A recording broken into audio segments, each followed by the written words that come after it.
Last time we saw each other, the odds were against us of doing anything successful in the third tier of Turkish football. How did we get on, and how's the new season going? Let's have a look.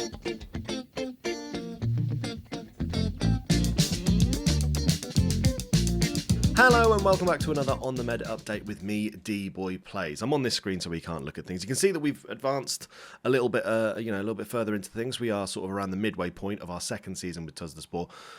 And dare I say, we had actually a really, really good end to our first year with them. Now, the last time we saw each other, we just played against Fatih Karagümrük, but we had an unbelievable run right at the end of the season. We went completely unbeaten in the league. Couldn't be stopped, which was absolutely beautiful, and the result of which saw us ascend through the league positions, and we actually ended up finishing 4th overall, which put us into the playoffs.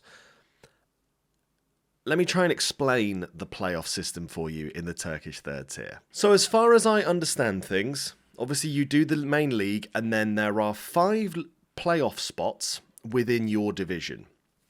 At this level, there are actually 2 leagues. There's the Kazimi, and then I think it's the Gazat, I think the other one is called. And basically what happens is, in this 5, it's something like 6 plays 3, 4 plays 5. Makes a lot of sense so far. 2 doesn't really have much to do for a bit. The winners of those fixtures play each other in the next round. And then the winners of that, I believe, go up against that team that finished in second. And then the final playoff spot is between the 2 teams from both divisions. I think that's how it works. At least that's how it came across when we were doing it. So after finishing in 4th, which was kind of amazing, wasn't expected, it came out of nowhere kind of, we played against Giresunspor, beat them successfully. It was only a one-legged affair, that game, which did throw me a little bit, considering it was all playoffs, but never mind. Then we played against Ankaraspor, beat them super comfortably, and then we came up against Esenler Erikspor, who were the team that finished second in our division. And as you can see, we did lose to them 2-1 at home, but then we went to their ground, and we managed to bring it back, which meant the game went to penalties, which we lost. It was a tough moment on camera, but yeah, we lost playoffs, which, you know what, if thinking back on it, it wasn't the worst thing that's happened. Obviously it's only a penalty shootout. It is a bit of a lottery. We've done well in the general gameplay. We've done well to actually sort of get ourselves back into the game and get to a chance where we could do that. But yeah, getting knocked out, especially on penalties, I always feel like it hurts a little bit more. If you just lose because everybody's better than you, fine. But once you get to penalties, in my head, it's always like, cool, it's a lottery. This is a lottery now. But yeah, very unfortunate not to win that. But that did mean that we were going to be going into our second season with Tuzlaspor, and they meant they needed a little bit of a rebuild.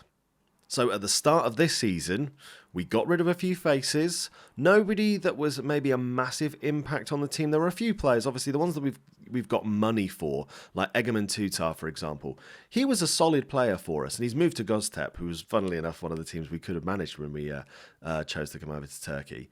And that was a little bit of a loss. He was a really, really solid centre-back for us last year, but at its core, I wasn't too upset because we got good money for him, and it sort of helped a little bit with the club's finances. A couple of other names that have gone there that you might recognise from me talking about them. Probably Elibol is probably another name that's a bit of a sad loss. But then let's move over to the ins. Some of the guys that we were able to bring to the club for our second season, and some of them I'm really, really happy with. First name on the board is Kadir Seven, a brand new centre-back for us, left-footed. I've really struggled to find left-footed centre-backs, or at least good left-footed centre-backs, especially when you get further down. Obviously, there's some very, very high-quality defenders, but they're not coming to the third tier of Turkish football. So, this is what we've found. Found Kadir Seven. He's had a really good start for us so far in the league. 15 starts, a 7.18, and he's managed to get a couple of goals himself as well, which is always fun. He's done a good job for us so far. He's helping us out in the cup as well. We're going to get onto the fixtures from this season in a moment. But yeah, well worth the 9.75k we gave to Alanyaspor. Up next, a brand new left back, Nafikan Yardimchi. We really needed good wing backs. It has been incredibly challenging trying to find anyone who can actually do a job at left back and right back for us, especially again this tier. It's hard to find people, and you can only sign Turkish players, so you know, there is that added level of challenge. But I was pretty impressed with this guy. The physicals look pretty good. He can cross, he can tackle, kind of. And yeah, again, he's done a really, really good job for us. He's got 7 assists so far in 17 starts. So solid contribution from him. Welcome to the team, Nafikam. Now, here's the first of 2 goalkeepers that I signed. And you might notice one thing about Arif right now is that he is unregistered. I maybe didn't read the rules fully, but you're only allowed to have 2 over 23 goalkeepers. And our goalkeeper, who we had last year, was under 23. So I was like, oh, cool, we can sign a couple of players. That's not too bad. I didn't realise that he turned 23 and was no longer in that category anymore. So that was a faux pas from me. This guy hasn't seen a minute of first-team football for us. But, you know, if the goalkeeper disappears, we've got an immediate backup. So always thinking, always making sure I've got someone ready to go. Yeah, no, it was a really dumb signing. And here is the goalkeeper that won that second place for us. 6'7", Ali Taha Demir. I pretty much signed him because he's 6'7". And he's not too bad again for this level. Quite a lot of his attributes look really, really decent.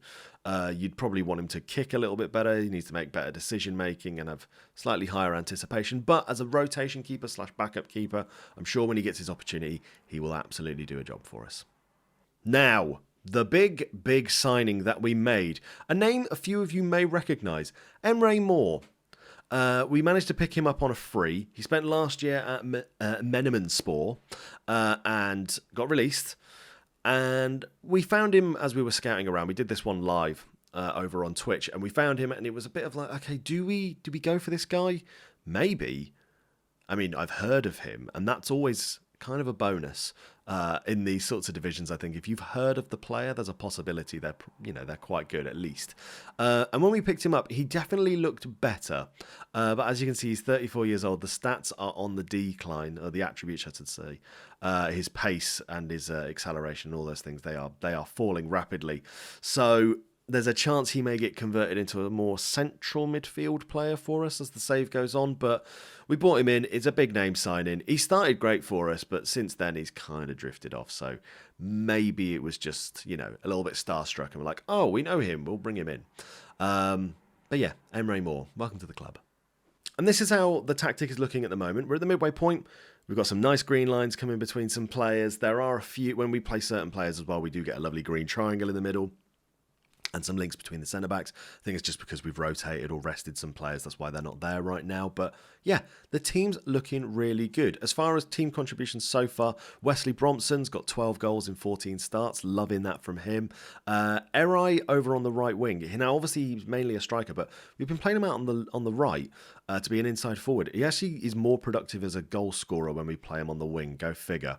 8 goals, 6 assists. Loving what that boy does for us. And same for Atale, our star left midfielder. 4 goals, 4 assists, maybe a little bit more involvement from him, but he's very key to us having some very good results. And you may be seeing a little spoiler at the top, but if I move over to the competitions, you can see we are currently sitting at the top of the league. Only 1 loss so far this season. That was to Tuzlaspor, who annoyingly are quite low in the league, so I don't quite understand what happened in that game. 5 draws, 13 wins, and things are just going right for the lads. If we look at this season's form, it was an early game that we lost, but we're absolutely flying. Honestly, I wasn't expecting us to do this well. We were predicted by the media once again to finish first, and the board expect us to finish first. So maybe there's that little added pressure, but things are just gelling this year, and we're performing really, really well. The 5 draws that you can see, all but 1 were a 0-0, so they were very, very boring games to stream, and we ended things on a 1-1 against Tuzlaspor. But the form is absolutely on our favour. We're absolutely smashing things with the boys, and we're also doing well in the cup. You might notice that we are in the 6th round right now, and we were able to beat Antalyaspor and Bandırmaspor, and coming up next is Kasımpaşa, who are a top flight club. If we can make it past these guys, I think that'll be the furthest that this club's gone in the competition, and success in the cup was never really on the cards, but I don't know why. Maybe I've got some romantic idea that if we beat Kasimpasa, well, we're through to the quarters and we could win the quarters. Surely we could win. And I'm starting to get that little sort of optimism about the save. I'm really enjoying that actually with Tuzlaspor, because I didn't get that with Istra when we were managing there. And it's nice to kind of have that feeling where it's like, I actually want this team to do really well. And I actually back the squad, and we've built something here that I'd be interested in, playing around with a little more, so to speak. So yeah, we're in good form, like I say. Few more league fixtures obviously to go. We're only halfway through, but if things go well, hopefully we'll see ourselves get promoted. And there's beatable teams in here. I mean, I'm looking at people like Altinordu or Tuzlaspor. We might be able to beat them, So, domestic double? No, not in the third tier. Or maybe. That's how things are looking for us, though, right now at the midway point in Season 9 of On The Med, our second year with Tuzlaspor. If you are interested in seeing how this season ends, please make sure you do head over to twitch.tv/dboyplays, and you can come and hang out, get involved in the chat, come and see how our adventures in Turkey go. But yeah, thank you very much for watching. I hope you've enjoyed it. If you have, make sure you give us a like, a little comment, let us know how you think the save's going and all that sort of stuff. What would you be doing in this moment, maybe, as well? Because we're getting up to the 10th season. Would you be staying with Tuzlaspor if we get promoted? Or would you be thinking, cool, let's just get out of Dodge, go and find a new team? Always interested to find those things out. So yeah, thank you very much, though. Really appreciate it. I'll see you in the next one. Look after yourselves. Laters.